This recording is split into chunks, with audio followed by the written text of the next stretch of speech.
Alright. Hey everyone, today I wanted to talk about React JSX and how it relates to what we already learned writing vanilla JavaScript functional components last week. So here I have the sprint challenge from last week, and we can see that it is tough to read, right?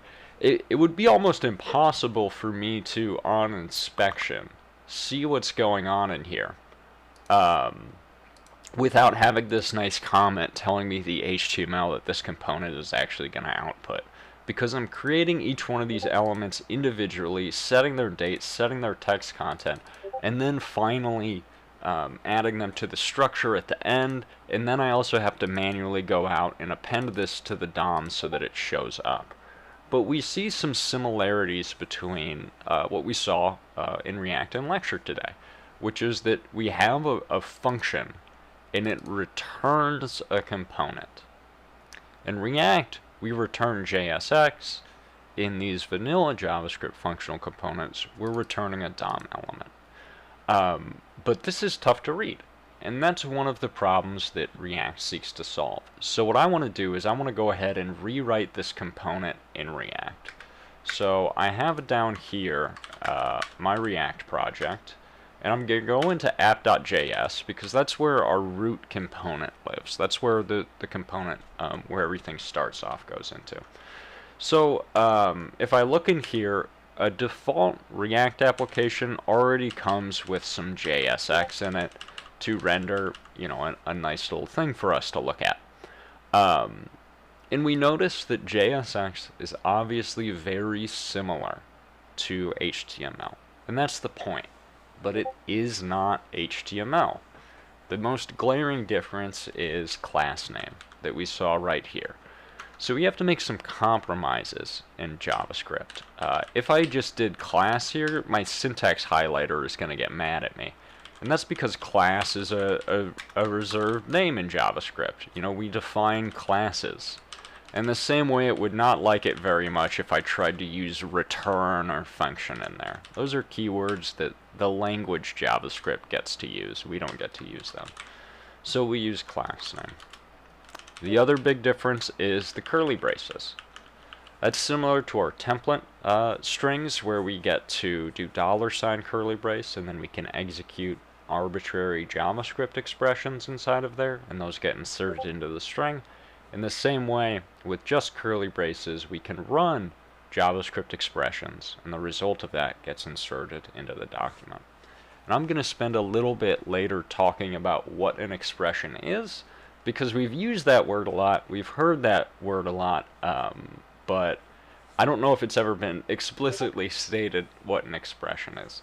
But for now, I want to go ahead and translate this component that I have up here into JSX. So I'm going to delete everything that I had before and remove this class, and we see as soon as I save the page, it refreshes. One of the nice features of working in React. And we have nothing right now. But I want to add this component. And essentially, I can pretty much write this verbatim. I don't need to use any of this complicated syntax because my component is going to be largely just this HTML. So let's do div class name instead of class, but it works the same way. Then inside of there, I'm going to add a span with a class name of date and text content of smarch 28. 2019. I believe smarch is not a typo. I think that was supposed to be a joke. Just in case any of you were wondering, as most of the typos we found last week have already been fixed. So we do class name of temp, and then I'm going to go and copy and paste this degree symbol because I don't want to figure out how to put it in there myself. And so if I save, our page reloads, and look at that. We've got it, right? We just got to write a component using our familiar HTML and not have to jump through these hoops of text contents and class lists and appends. And that is awesome.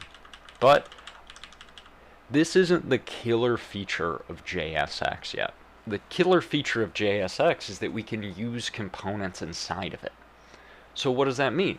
Well, when we were writing our functional component up here, we had to append it to the page, and we call this function. And again, this is a JavaScript function. It's not HTML. It doesn't mesh up, with what this is going to look like when we present it on the page. However, in React, when we write our own components, we can use them like normal HTML tags inside of our JSX. So let's go ahead and take this and put it inside its own file. Let's put it inside of header.js and write it as a component. So I'm going to go ahead and open this header.js file that I already have.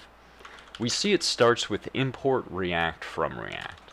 Now, funnily enough, we're never going to use this React variable inside of this document, inside of this JS file, but we still need it here. If we don't have it here, we'll get an error because JSX is not a normal part of JavaScript, and we have to import React in order to be able to use JSX. So, we import React. And then I'm going to define a function called called header. And there we go.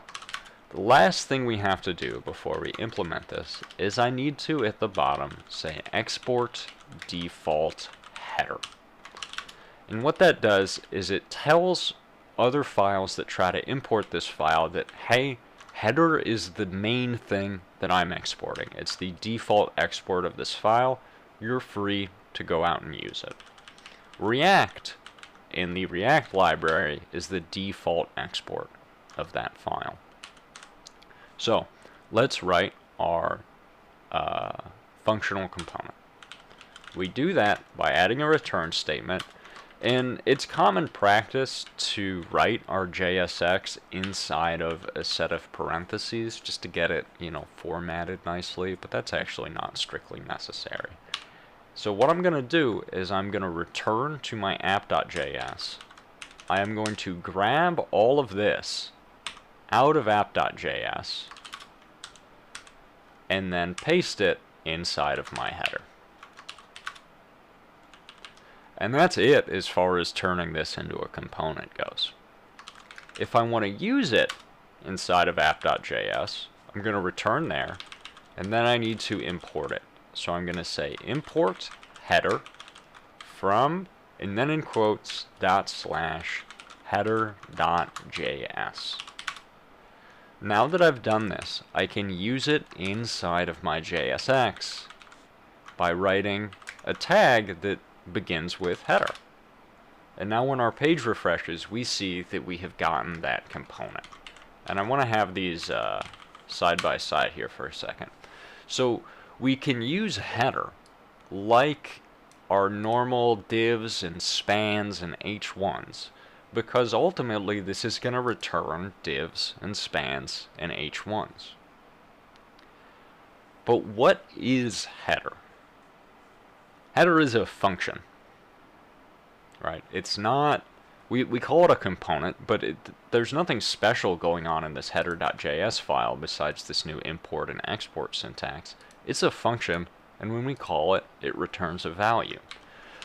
And that's what this JSX syntax is doing. I want to make it clear that we don't technically have to use that syntax. We can use these curly braces, which means inside of here I'm going to run some JavaScript, and we can call header as a function, because that's what it is. And when we call header as a function, it's going to return this JSX. And that's going to be put in here, and this is going to give us the same result as if we had put this JSX directly inside of our app. So we see, when I refresh, it still works, right?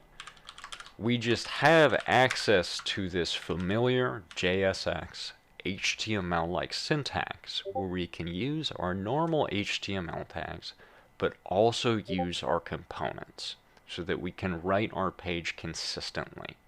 We get to stay inside of this world where our page's display components, when it actually gets rendered to the page, looks like HTML, at least generally. Yeah, yeah, Henry. Yes. So online, where you're writing up the header component and then you're calling header as a function, those are, you're saying, are identical? Yes, these are literally equivalent. At least until we start adding props, and then I'll show you what that looks like as well.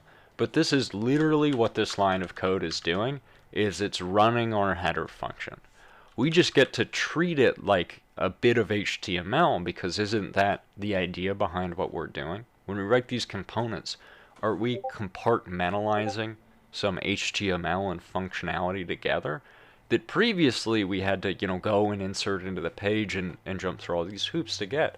But here we can treat them somewhat equivalently. That our component, is a bundle of HTML and functionality. And so we get to use it like one. But don't forget, it is a function, right? That's the whole reason, we have this return statement in here. This is the value that it returns. And so these things are literally equivalent. That is what we're doing when we use our component in JSX. So any questions with that? And we can see now it shows up twice.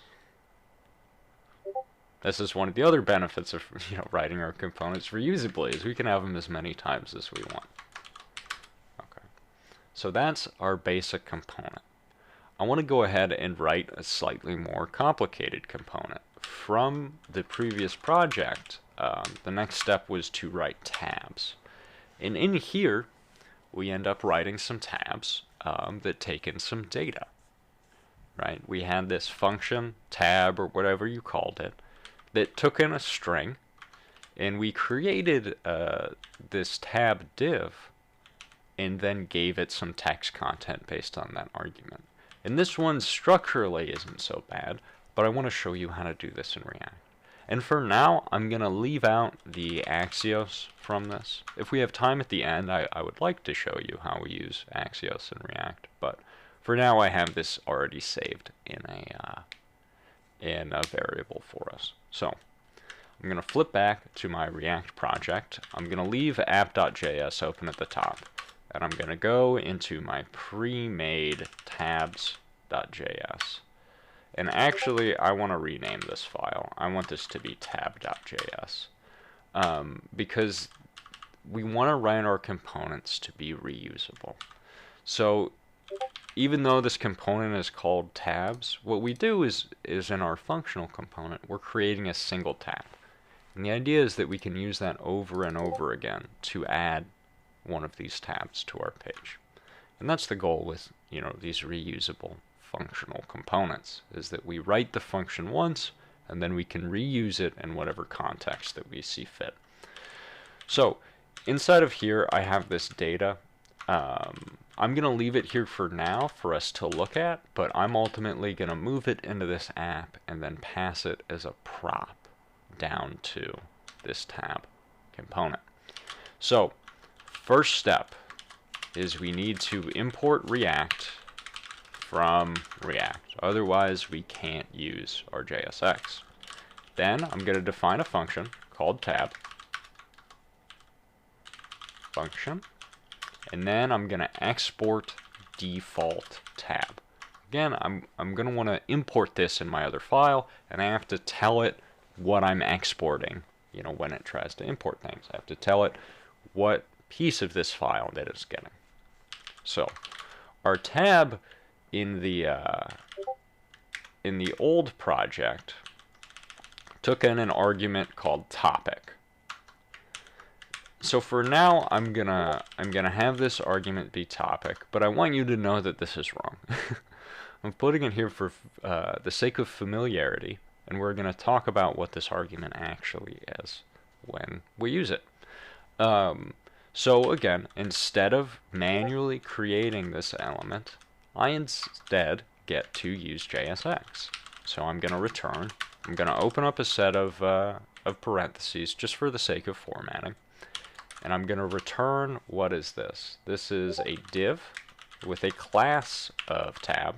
I have to write class name. and it's going to have some text that is topic. Topic is a JavaScript variable. If I want to access JavaScript, I do it inside of curly braces when I'm in JSX. And then I can just say topic in here. So now the way this component works is I can give it some data and I will get back some JSX. I'll get back some, presentational HTML for my page. So let's take a look at app.js and let's try to use this. So let's import tab from /tab.js.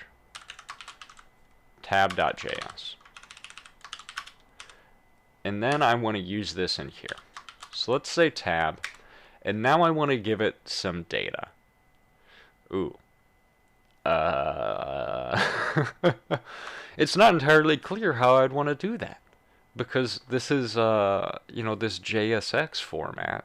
I can't really just give it arguments.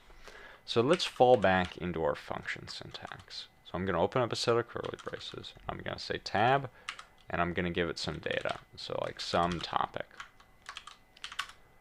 Now again, when we call this function, what it does is it's going to return this JSX for us.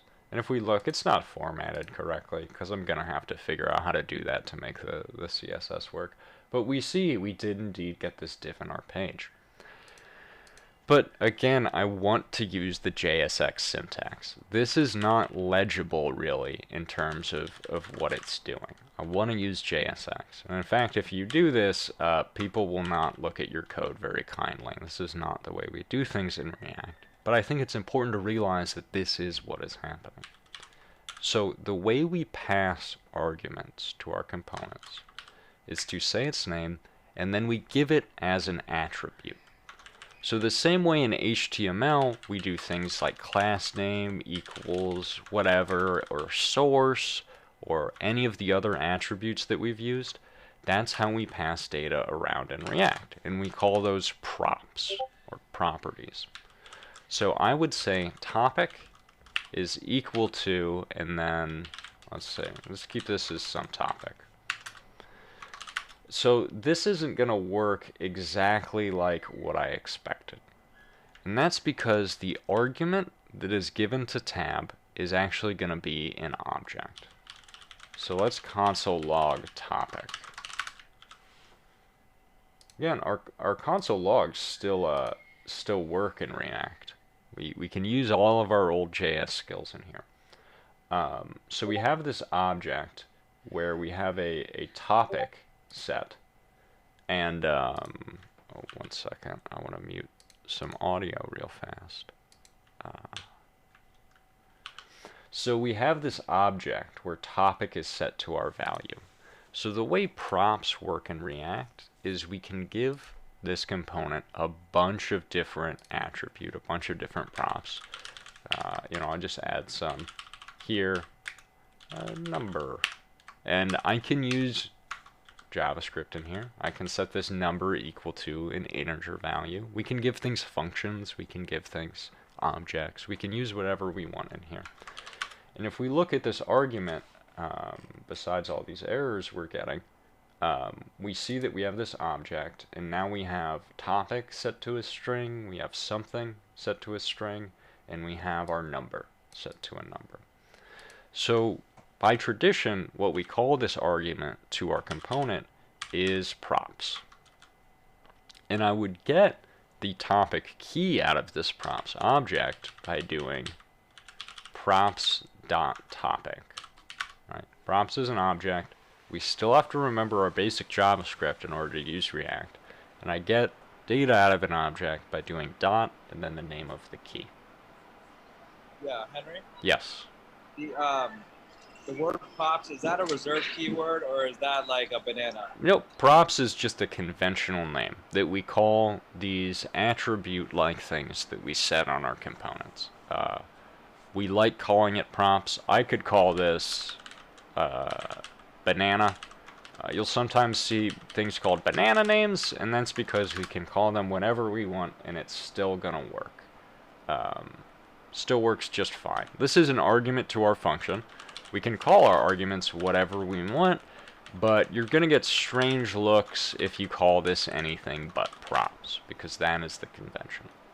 And when we use class-based components, props is a bit more strictly enforced. I won't get into that here, but we call this argument props, and it's an object full of all of these attributes, where topic is going to be my key, this is going to be the value, and we can also pass in any data we want as the value. It doesn't have to be a string. It could be numbers, objects, functions, whatever.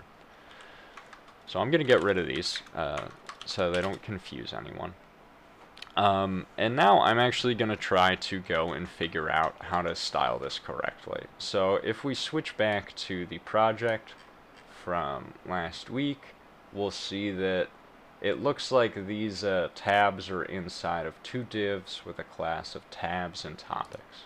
Again, we can't discard our old skills. And the way I do that is I do a div with a class name of tabs. And then inside of here, I have a div with a class name of topics. And then I'm going to put my tab inside of here. Hey, now we get our CSS working. And I literally just copied over the CSS from that project. That is what is inside of this file called app.css. We can import CSS into our components, and it will use that CSS in the resulting page. And we can do this in as many components as we want with all their own CSS files. And we'll learn more about that later in the week, but it's pretty neat. So we now get to use this familiar syntax to represent the structure. Instead of in here, I had to do a document.query selector to try to find the right things, and we have to be concerned about are we doing query selector all, you know, this is the first one, is this the correct one that I want to insert these things into? In React, I just get to define the structure and then use my component inside of it. We can nest these things just like normal HTML, and I can nest my component just like any of these other divs.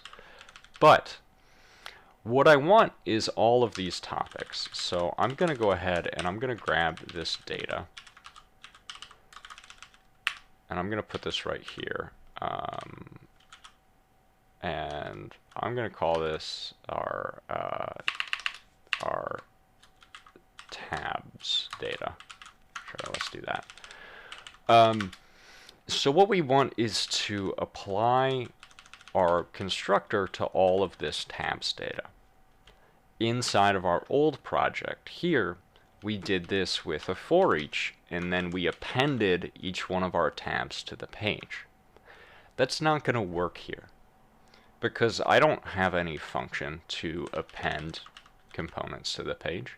I don't have any way of adding things to the page except by writing it in this format. And certainly I could do something like this, because I can run any JavaScript I want inside these curly braces. I could do something like tabs data dot topics 0, and that will get the topics key out of this object, and then the 0th element out of this array. And this will work. And I get JavaScript, and I can copy and paste this for all the other ones, and make this 1, 2, 3.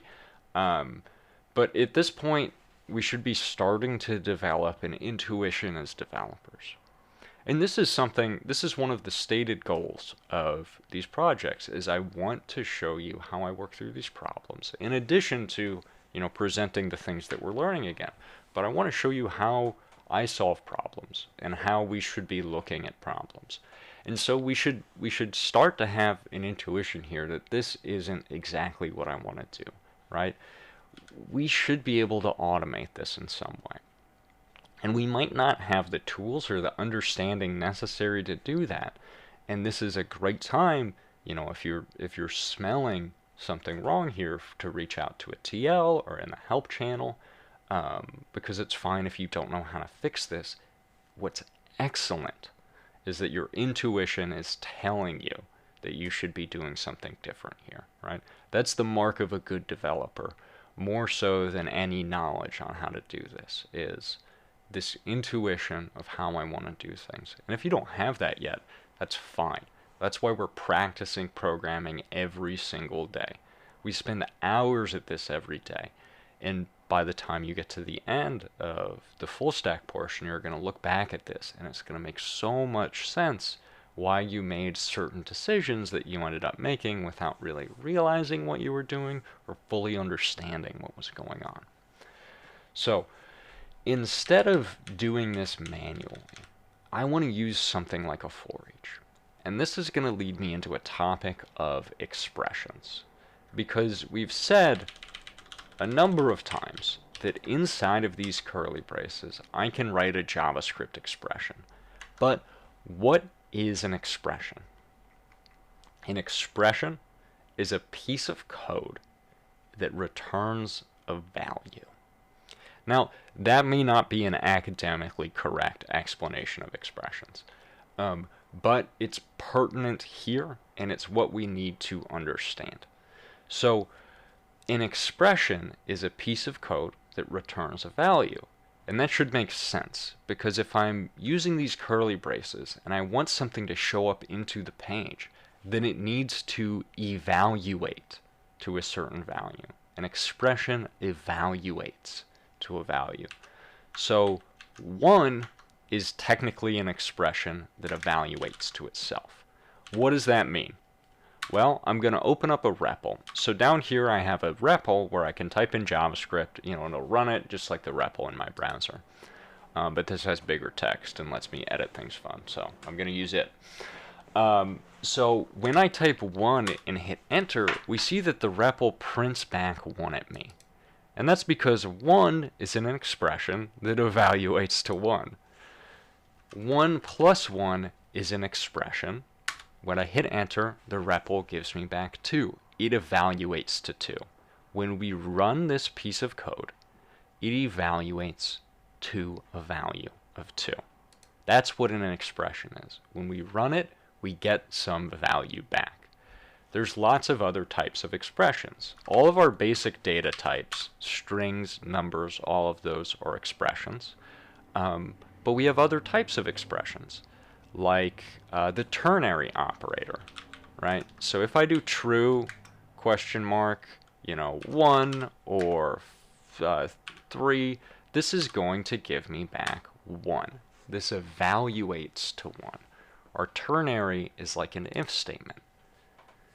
An if statement is not an expression, right? When I write an if statement, I do if, some condition, then I'm going to run some code. Else, I'm going to do something else. This is not an expression. This, if I were to run this inside my REPL, it would return undefined, because this doesn't evaluate to an value. It's used to control the flow of our code. In the same way, a for loop is not an expression. What matters is we're doing inside of the for loop. The for loop itself doesn't represent any value. I saw someone unmute themselves. Is there a question about this? Yeah, can you paste the if else in the replet to see what it returns? Yeah, let me figure out how to do this. I think I can do .editor, and so I can do like if.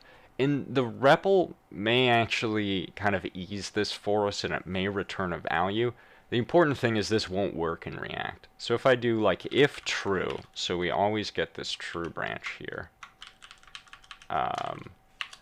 And then I'm going to run some code in here. No, it's getting mad at me. Yeah, okay. Oh, shoot. Here, I will bounce over to this where I have another REPL running. And I can write code on the left-hand side here and send it over to the right-hand side. So I'm going to do if true, then I want to do a bunch of code. So like 1 plus 1, console.log something. Right? I can do anything I want inside of this if statement. And if I send this over to the other side, I get undefined. Because the if statement, it doesn't, represent a value. When we run it, it evaluates certain code for us. It changes the branching of our code, but the if statement in and of itself does not represent a value. A ternary, on the other hand, does.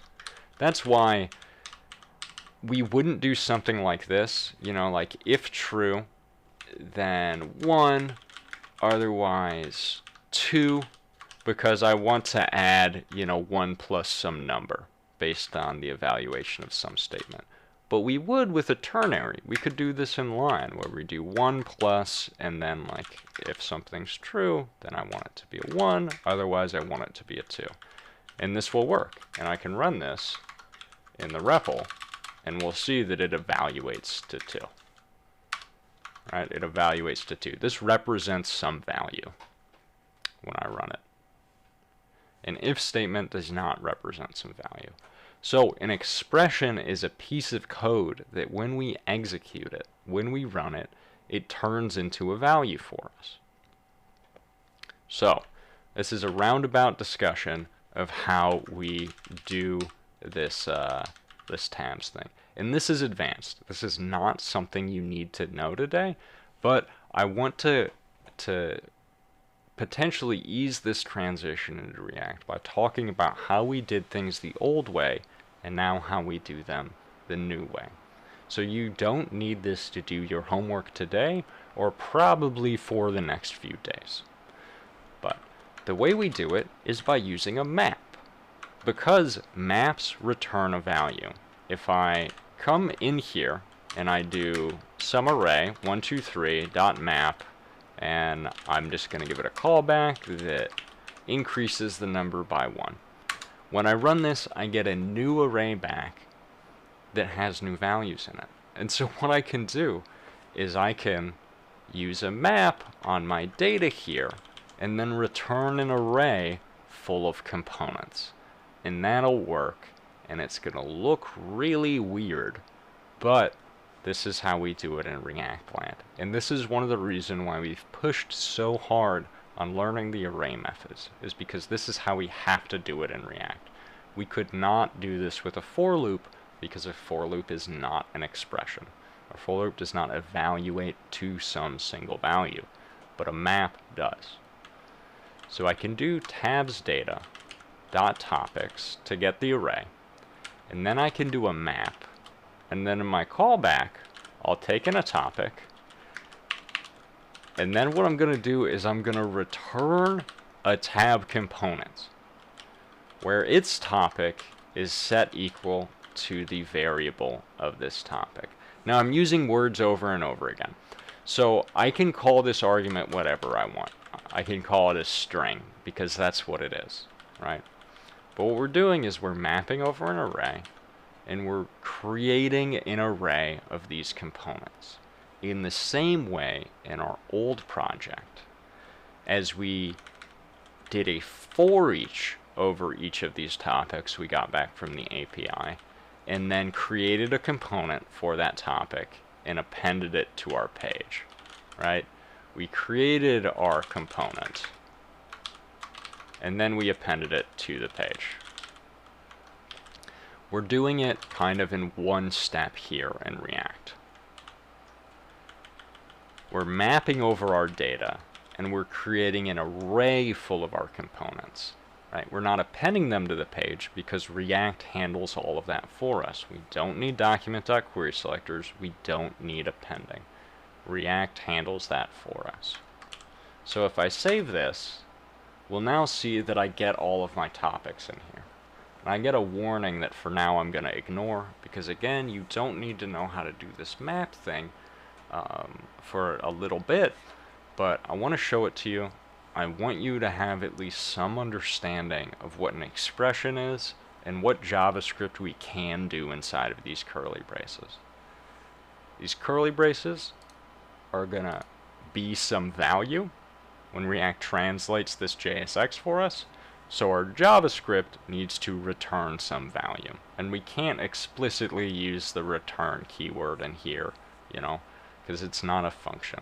We're just running some code. It needs to turn into a value when it's done running. And that's what map does. Map gives us an array. Questions with this, because this is complicated. This is tough stuff. Yeah, I have one question about this. Since .map creates a new array, where does that live? Like, does it just go, is it just returned to the virtual DOM, or does it have some place in like browser memory? So this gets translated to, this gets directly turned into an array full of our tab components. And it's getting mad at me because obviously this is very bad syntax for for how all of this works. But this this directly gets translated into an array full of tab components. And React is able to handle that and say, oh, okay, you want me to put a bunch of these components into the page. You know, it has built-in abilities to handle arrays. If I wanted to, if I really wanted to, I could like add in an array full of like divs that say, you know, something in them, like div hi. And I'm going to close my div, and then I'll have another div that says like hello. And React is fine with that. We see them show up right here. React is okay with getting back an array full of components. It just treats it as a bunch of components that you want to add to the page. So it adds them to the page after the array is created. And that's why for each would not work in this case. Yes, because for each doesn't give us back an array. With for each, we have to run some side effect. We generally either push to an array, you know, defined somewhere else. You know, we append to the page. We have to go out and perform some action in there because for each is going to return undefined. And if I used it here, we would see that it does not work. If I did for each here, because for each doesn't create anything to be returned. And I can delete this now. Or I'll just comment it out for now. For each doesn't return anything. So this expression, this piece of code is going to evaluate to undefined. React is going to say, alright, you don't want me to put anything in here. Whereas map is going to give React an array full of components. And React is going to say, great, thank you. I'm going to take these and put them into the document for you. And again, it's very important that we remember that these components are functions. Right? When we run this function app, it returns this. And before it does that, it's going to run this JavaScript, which is going to get translated to, because we've run it, it returns some value. It's going to get translated to an array full of components. And we're going to run all of those components, which are just functions again, and those are going to get translated to JSX, and we're going to keep going down this tree, or at least React is for us, of evaluating our components, which are just functions, until it just gets base level JSX. It just gets divs and h1s and whatever else. Hey Henry, quick question. Before you did the map, you just had dot topics with an index of 0, and it was still displaying everything. Why? So that was displaying the first one. That will just display the JavaScript. Okay, I get it. I'm sorry. I came in right after, and I thought I saw everything up. Yeah, I had like various things commented out, and I hadn't saved the document yet. But yeah, this will just do. This will just do one. This is how we do all of them. And you don't need to feel comfortable with this yet. You're going to get a lot of practice with this. I think this might show up Thursday. I haven't looked too far ahead in the week. But the idea is that we can run JavaScript inside of our curly braces, but it has to result in some value. And this is how we write components in React. We make them functions. We give them data using props, right? I'm giving it this topic, which is going to be one of the strings from this array. and then React is going to handle putting them on the page for us. So header, I want to review what header was. If we look inside of header, it's just a function that returns JSX. Nothing more, nothing less. And we can use it like any other tag inside of our JSX, and React will handle going out and running it and getting whatever it provides. Topics, I'm sorry, tabs. Tabs is a function. It expects some data, but it returns a div.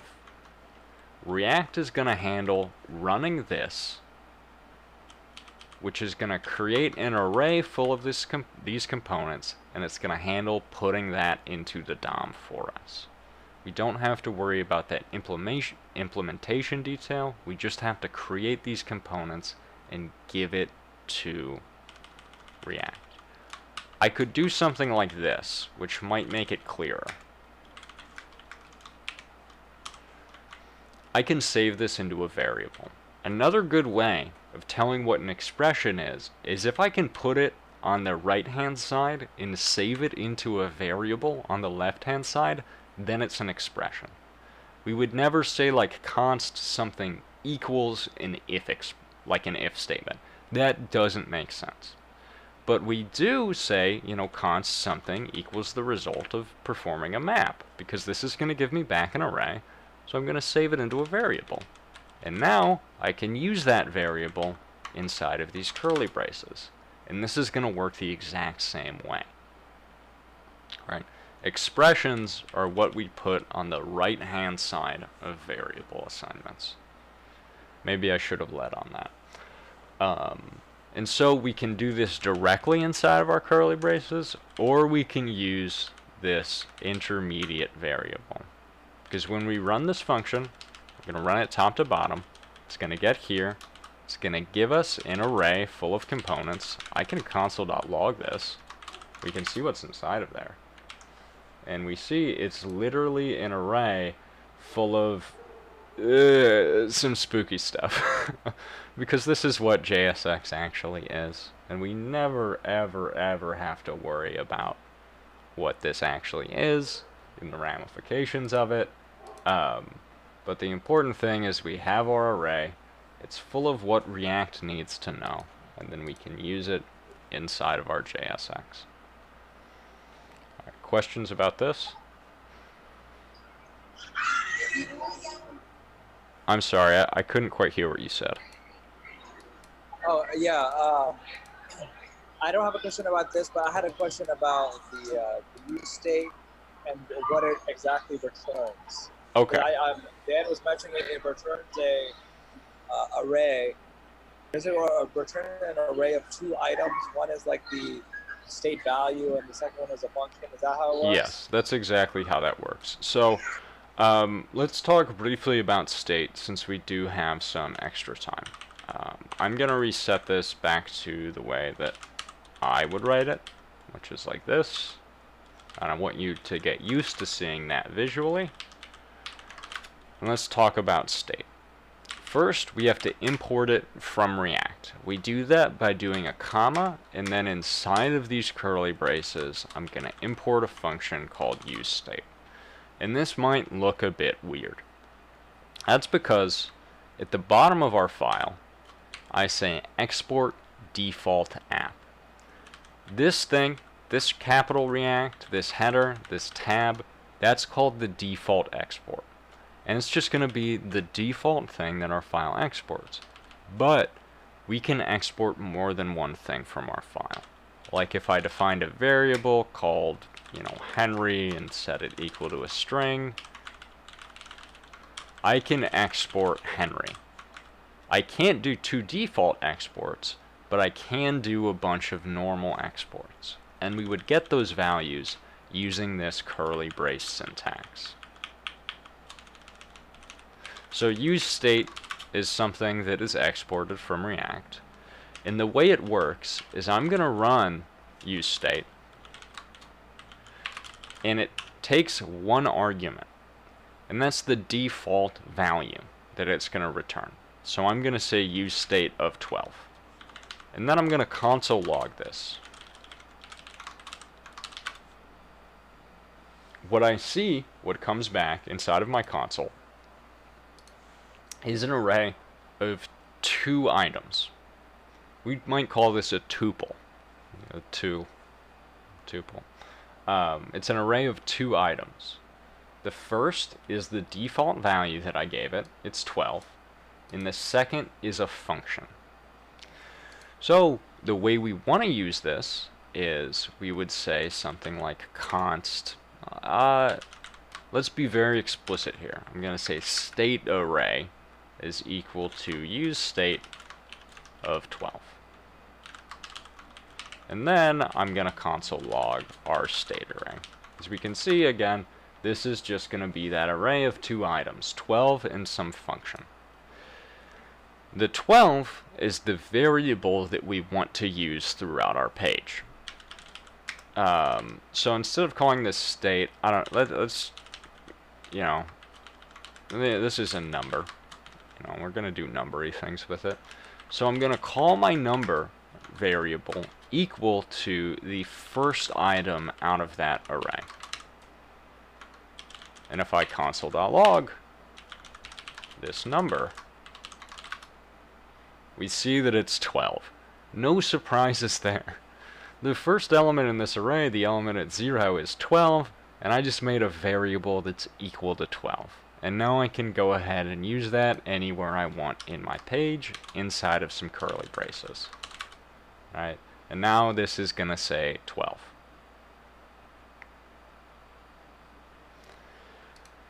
In the same way, we want to get that function, because that function is going to allow me to change the value of the first variable.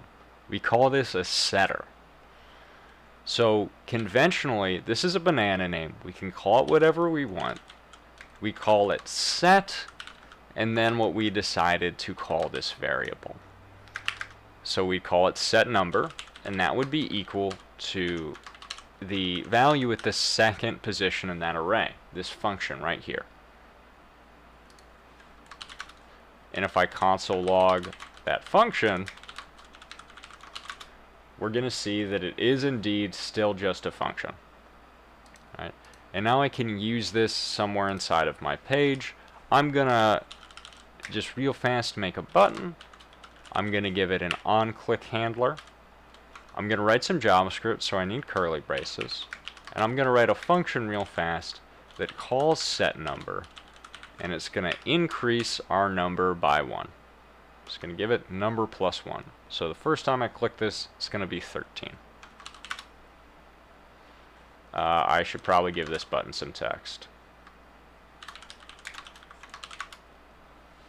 So when I click this button, the value of that number increases by 1. Because the setNumber function that I got out of useState gives us a way to change the value of number. So it was 12.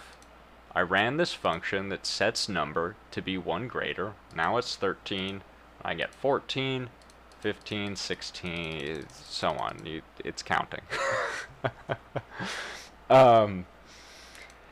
But this is really ugly, and it's unclear what's happening here. That's why we use destructuring. So I'm going to pull up my REPL, and we're going to talk about what destructuring is. Destructuring lets me, on my left-hand side, put variables inside of a data structure that we're going to find on the right-hand side. And JavaScript is going to go out and do the legwork of assigning the variables to be the values in that spot on the right-hand side. So if on the left-hand side I do var, let, or const a and b, on the right-hand side I can do some array. So a is going to be set equal to the value at 1 because it's in the first position, just like 1. B is going to be 2. So if I run this and then I check the value of a and b, they're going to be 1 and 2. That's how destructuring works. We put our variables in the same place as the data on the right-hand side, and JavaScript goes out and it handles setting those values for us. So traditionally, the way we use useState And you could do it this way. People are just going to look at you a bit strange because this is not how it's done. Instead of doing this, I would say const number set number is equal to use state, and then whatever default value I want number to be. Right. This is the exact same as doing it this way. This is the exact same as saying number is equal to the element at position 0, and set number is equal to the element at position 1. But I can do it in one line. I go from 3 lines down to 1, and it's a bit more clear what's happening. This use state is going to return an array of 2 items. The first one I'm going to put in a variable called number, and that's going to be my value. And the second one I'm going to put in a variable called set number, and that's going to be the function that changes the value of number. Is this a bit more clear, Amir? Absolutely. Okay. That's very well done. Thank you. Great. And so, what would I do if, I wanted to get a third value out of, this array down here? Perhaps I want 3 to equal C. Can anyone tell me what I would do?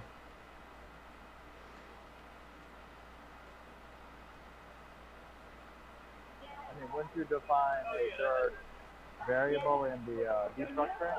Yeah, exactly. I would do A, B, C. Right? We want these to look the same on the left-hand side and the right-hand side. Now we see C is 3.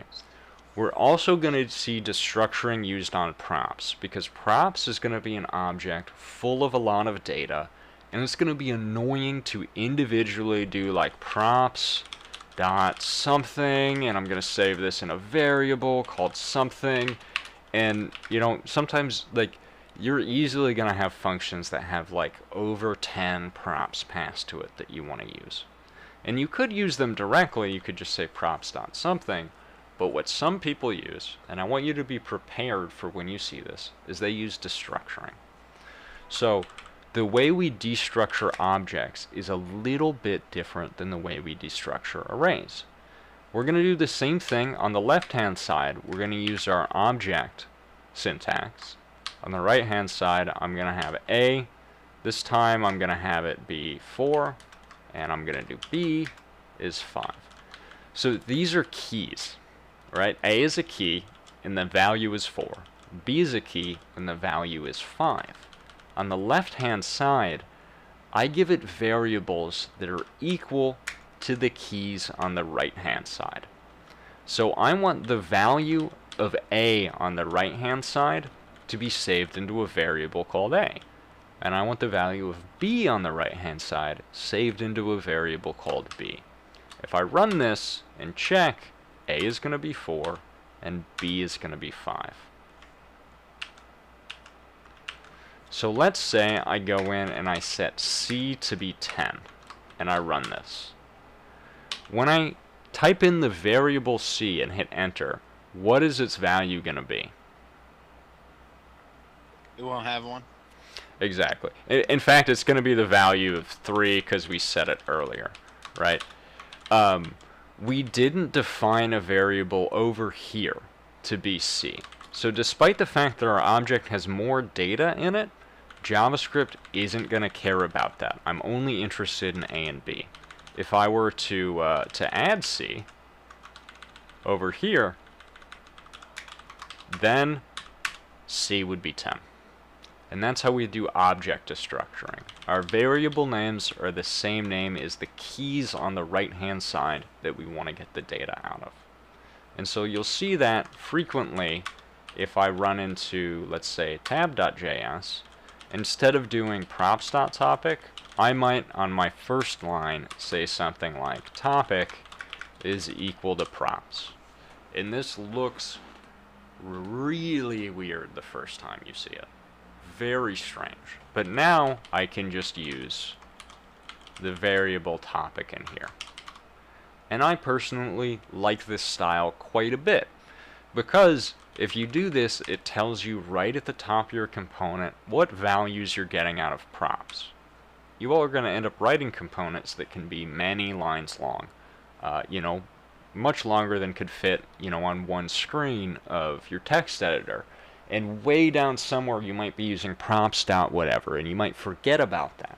But if you do it this way, you see right at the top what values you're getting out of prompts. And so I like doing it this way. Here, not super necessary. Both ways work. But you're going to see this, and I don't want it to look insane to you. So that's how we do destructuring. Any questions? So if we had a complex state, like an object with many values, would we just set the first variable in the use state to be an object? We could, right? We can use any value we want as the default value of use state. What Amir's kind of referencing is when we do class-based components, which you will see, state is all stored inside of a single variable called state. One of the advantages of hooks and state inside of functional components is we can create as many variables that have, stateful information inside of them as we want and call them whatever we want. So what I would tend to do is, while we could do something like this, our big state object, and set our big state object, and set this equal to some object that, contains keys like number and, like user information and like an ID, and have everything grow inside this whole big object. I would just break this down into individual variables. We can use this as many times as we want. So I could just make a variable with some other number. Make this one 15. And now I can interact with these independently of one another. I can add another button here that gets our other number. And when I click on it, it increases the other number plus 1. And we set the other number. And now I have two variables that are entirely unrelated as far as the component is concerned. I can click this one and increase it. I can click this one and increase it. And these have really nothing to do with each other, other than the fact that they're inside of our same component. They're entirely separate. And so this is what I would do if I needed more state variables instead of starting to put a bunch of information into an object. Because what I could have done is I could say like const numbers, set numbers is equal to use state, and I'm going to give it an object that has a key of number where this is 12 and some other number where this is 15. And then what I can do is I can say, alright, when I click on this, I want to set the numbers to be an object that's equal to, I don't really have time to explain this syntax, but the old numbers object, but I want to set number to be, numbers dot number plus 1. You can already see this is getting like crazy confusing, and that's why I don't like using it. And this will work. This will still work exactly fine. But I guess it broke. I probably have a typo somewhere because I should pick better words. But it's getting gross. So I prefer to use individual variables for each piece of our state, unless there's some compelling reason to put them in one big object. One thing I'd like to take notice of is how those numbers are actually updating without you having to manually update the web page. Yes. So that's the big promise of what React does for us. The idea is that we get to program reactively. So if you look at this component from the top down, it's a function. I set number equal to 12, right? This always says 12 right here. But when I go out and I increase the value of number by 1, React is aware that that has changed. And it's aware that this variable number has changed. And it goes out and it re-renders our component. And so I want to do something right here that may be a little freaky the first time you see it, which is I'm going to console log at the top of this function to let us know this component has been rendered. And you know what? I'm going to go ahead and console log the value of number as well. So the first time we run the component, unsurprisingly, we see this console log, and we see that our number is 12. Watch what happens when I click this button. The console log runs again. Does that mean that the app function is running every time there's an update? Exactly. Exactly.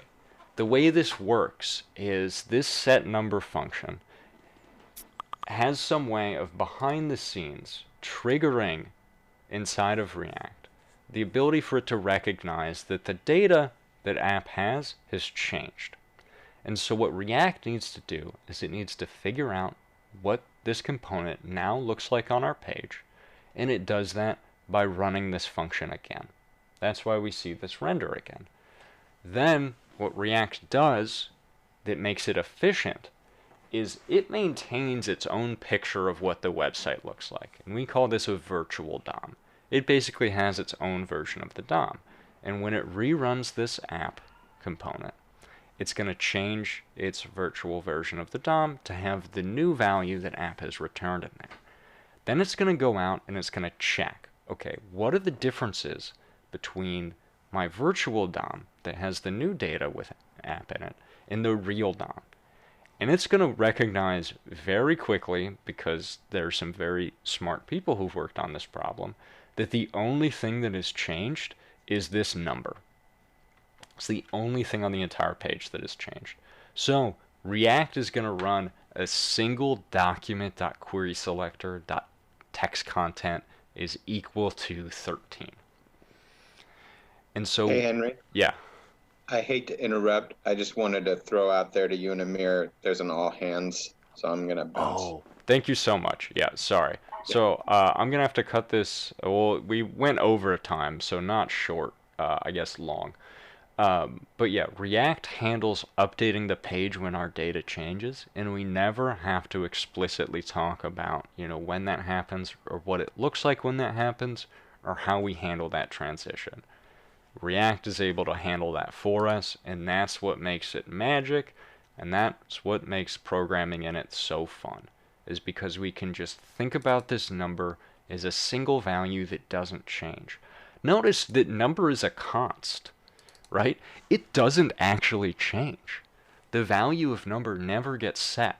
What happens is when we run this function again, when we run app again, this time, when we call useState, it's going to set number equal to 13, right? Because this is a new variable number inside of this new scope that we've run this function in, where it's going to be 13.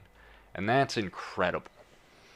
Right? And we're going to see the value of this the further we get in here.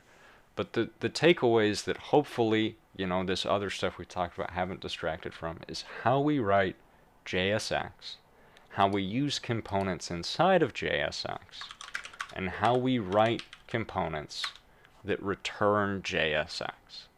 That's the idea of React. JSX all the way down. We can use our components like we can use other tags inside of JSX. And we can also pass data to those components. And there's some other fun stuff we learned, like expressions, using map, props, and useState. So, thank you all. Yeah, that's really awesome, because otherwise, like back there, you had like a map and you was generating all those elements and stuff. That would be way more expensive to recreate all those DOM elements than it would be to just update a number or a text content. And because I can't help myself, this warning we're getting right here is because we're doing a map. What we're supposed to do in here is give each of these elements a special prop called key that's some unique value. So if one of them changes in that list, React knows which one changes, and it only has to re-render that one. and it only goes and updates that single one on the DOM instead of doing the entire thing again. And that's awesome. Okay, so I really do have to go now. Thank you all so much for showing up. I hope this helped. If you have any more questions, feel free to send me a message on Slack later. But good luck on your projects, and I'll see you in a bit.